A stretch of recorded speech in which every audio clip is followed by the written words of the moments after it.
je propose de vous aider à installer un visiophone. Le modèle choisi est le modèle Quattro. C'est un kit qui est livré complet.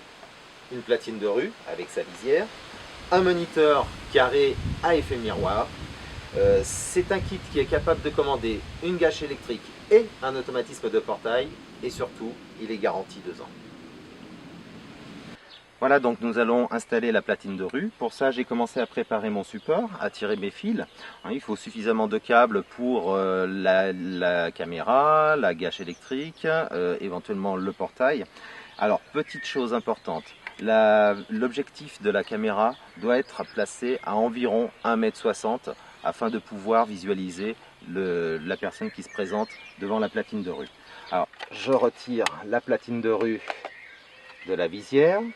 Je passe mes câbles dans le trou et je vais commencer à vérifier que ce soit bien droit. Une fois l'emplacement trouvé, je pointe, je perce et je fixe. Avant de fixer ma visière, il est important de mettre un joint silicone sur la moitié supérieure, d'accord, afin d'éviter le ruissellement de l'eau.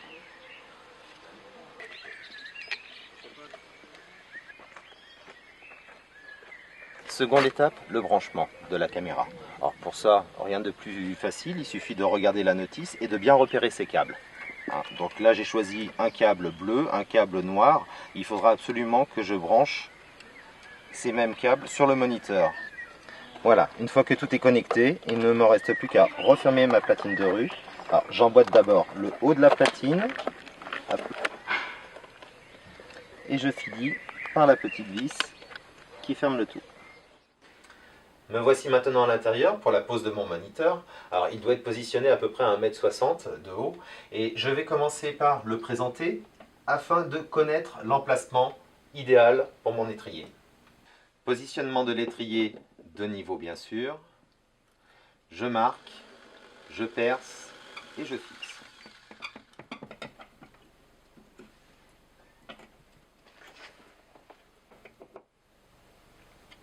Je vais maintenant connecter le moniteur. Alors je retrouve le fil noir et le fil bleu de ma platine de rue.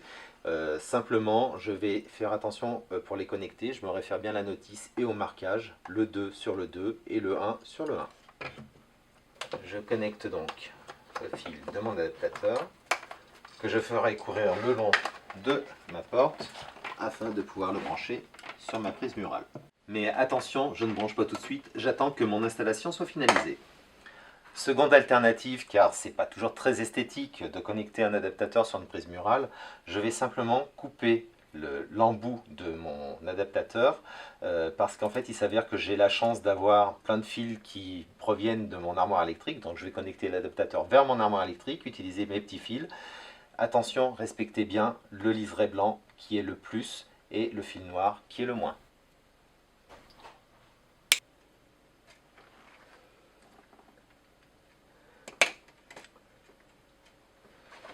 Tout est connecté, je n'ai plus qu'à accrocher le moniteur.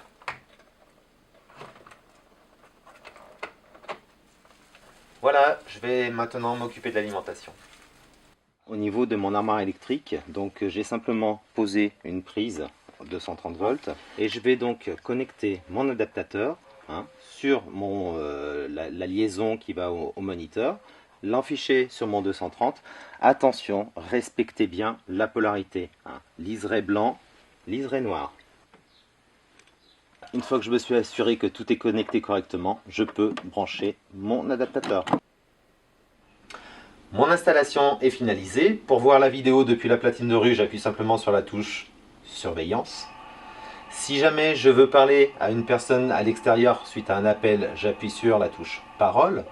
Et si je veux commander un portillon par ma gâche électrique, j'appuie simplement sur la touche clé. Alors j'ai une coupure vidéo, c'est normal, je peux pas faire passer les datas et la partie puissance. Et puis si j'ai connecté un automatisme de portail, j'appuie simplement sur la touche portail.